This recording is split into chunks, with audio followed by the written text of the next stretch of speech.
The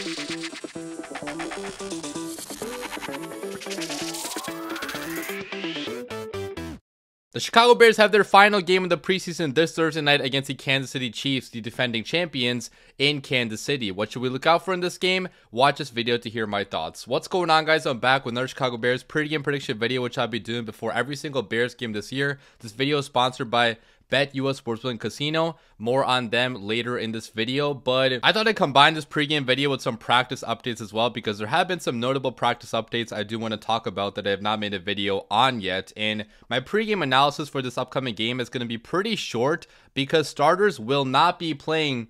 According to Coach Eberflus, he just stated recently that the majority of the starters will not be playing, including Caleb Williams. So if QB1 is not playing, obviously a lot of people will not even be caring to watch this game. I still will be watching. A lot of Bears fans still will be watching because, you know, we still like to see the backups and what's happening with them. But it's not going to be a very, you know, highly anticipated game because a lot of guys that matter are just simply not going to be playing in this game. I believe on both sides. I think the Chiefs also will not be playing their starters because it's a short week and you don't want to play starters in a meaningless game on a short week and risk their health. So I know some Bears fans may be a little bit pissed about that. They probably wanted Caleb to play just to have another opportunity to get better, to get up to speed to the NFL game. And he is a rookie quarterback, so these reps would have been beneficial for sure against a top team. But I think the risk definitely outweighs the reward in the situation because the starters played for a full half of football in the last game. They were not supposed to play for that long. They only stayed out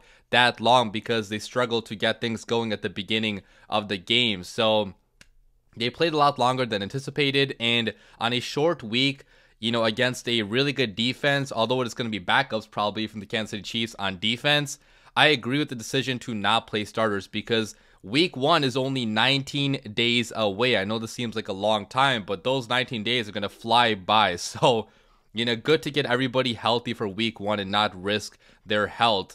But I do want to talk about some practice updates that have, you know, been happening in the last couple practices. Today is actually the final day of practice being open to the public. So after today, we're not even going to get really any reports at all for the most part. And the team is just going to be getting ready for week 1. So this probably will be my final, you know, practice updates per se. And you know, talking about some of the injury updates, Keenan, our 3rd round pick, actually returned to practice a couple days ago. He was activated off the non-football injury list and he's practicing fully in pads now. I believe he should get some playing time in the upcoming game if he is ready, or maybe not because it's only been a couple days of practice. So I'm not really sure what they're going to do with him in the upcoming game. It would be cool to see him get some playing time, but if he's not fully ready, that's totally fine as well. He was recovering from a surgery he had at the end of last college football season, which they're just being cautious with because there's no reason to really rush him, you know, being a 3rd round pick and being that he is a backup on this team. But it's going to be cool to see him, you know, back in practice and really developing his technique because a lot of people are very high on Keenan. He's a local product. He went to Hinsdale Central. He went to college at Yale and had a pretty successful college career, and not sure where he fits in the Bears long term. I think he is still suited best to play tackle, you know, backing up at left tackle or right tackle. But I have seen some people suggest moving him inside to guard, which who knows, maybe that could work out, right? Nate Davis is a liability oftentimes. I know he's been returning to practice and, you know, did play in the last game. So Nate Davis is looking better now in terms of being on the football field, but we know he can go out in any second, okay? And he did not have a good 2023 season. So if Nate Davis is still a little bit unreliable, if you want to develop this guy to maybe be a long-term solution at guard, could be a possibility. I'm not really sure, you know, what he brings to the guard position in the NFL. We're going to have to see him play football. We have not seen him play football at the NFL level up to this point. But regardless, it's good to get a high draft pick, okay, a top 100 pick back on the offensive line for some much-needed depth because you can never have enough depth on the offensive line. So, you know, good to see Keenan back at practice. Jaquan Brisker also returned to practice. Good to see him back. He also missed a couple weeks of practice, but he seems like he's fully healthy now. Kevin Bard actually did miss practice today, and also the last game I believe he missed due to some minor injury. But according to Matt Eberflus, this should not be a problem. He should be returning back and should be healthy for week 1, which is pretty awesome. But yeah, overall the Bears are pretty healthy right now, knock on wood. Okay, don't want to jinx anything, but the Bears, so far a lot of the guys that were injured have came back, and we don't have any major injuries right now, so good to see that.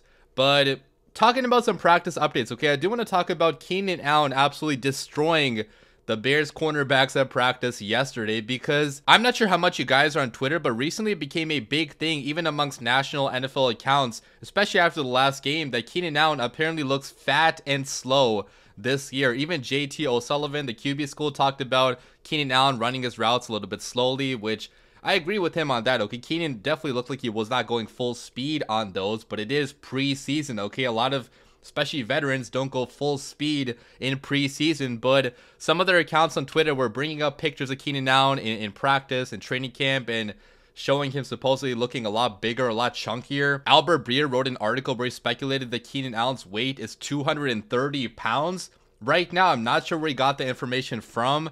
It seemed like he was just guessing on that and kind of eyeballing what he looked like from far away, which I think is a little bit irresponsible if you don't have the information, concrete. But yeah, a lot of people, a lot of opposing fans have been talking about Keenan being washed up, fat, and slow. But I think this whole thing is very stupid. It's a big preseason overreaction because, first of all, Keenan Allen has never won with his speed. Okay, Keenan Allen has always won with his route running and his savviness in terms of getting open. Okay, it's not always been straight line speed. That's been one of the knocks on him, that he's not the fastest guy in the world, but he still racks up 1,000+ yards every single season. So I'm not really worried about him not being as fast as some of the other guys on the football field. But in terms of him being fat and overweight, I don't see it. Okay, I'll put a picture of him on the screen right now, but he does not look that much different than he looked last year in training camp for the LA Chargers. And if you guys have been watching him in training camp, he's been dominating practice. He's had multiple practices where he's been going off and being, Caleb's favorite target to throw to against our really good defense. Today in practice, yesterday, Keenan Allen actually dominated the whole practice and scored 3 touchdowns. According to Mark Grote, he said that it seemed like the plan in practice for today for the Bears has been Keenan Allen. He's been targeted a ton today and has 3 touchdown grabs. And I'll put a video of one on the screen right now, but you guys can see, like, he does not look slow or washed up. I know it's only practice footage, and yes, the last preseason game he was not running the hardest, maybe not going his full 100%, but I don't really expect a 32-year-old veteran receiver who's dominated the regular season to be going 100% in the preseason. Okay, he usually would not even be playing in the preseason. I don't think he played in the preseason for the last 4 years. He only played this year because he's going to be with a rookie quarterback, and Eberflus wanted him to play.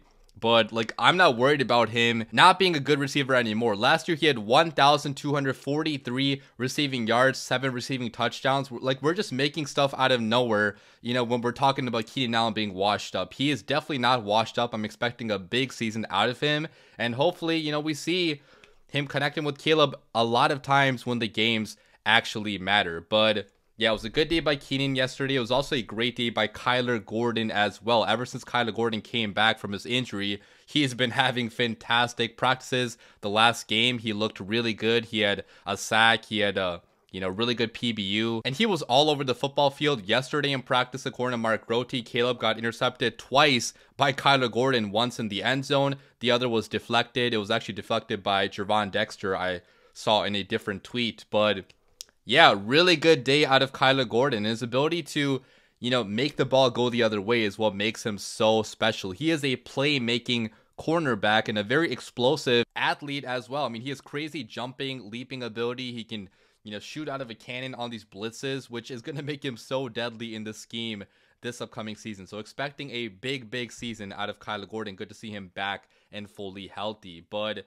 before I get into my game preview for the Chiefs game, I do want to talk about the sponsor of this video, Bet US Sportsbook Casino. They have a promotion going on right now, guys, where it's actually 125% sign-up bonus on your first 3 deposits up to $2,000. Really cool promotion to take advantage of. If you guys want to see an example of a bet they have right now, I'll put one on the screen right now. But Caleb Williams passing touchdowns over under for the 2024 regular season is 23.5. So I personally think Caleb can reach this number and go above it if he does have a strong start to the season. He has so many weapons on this team. So I think I personally will be betting the over on this. But if you guys are more pessimistic, if you think, with a rookie quarterback, it's going to take a little bit of time to get things going, then maybe bet the under. Okay, the link is down below to sign up. Fastest withdrawals in the industry. Thank you, BetUS. But getting back to the video, talking about this upcoming game a little bit, I'm not going to talk about it too much because not a lot of it is really going to end up mattering, but talking about some of the big storylines. So I am going to be pretty interested to see how the backup quarterbacks do in this game, specifically Tyson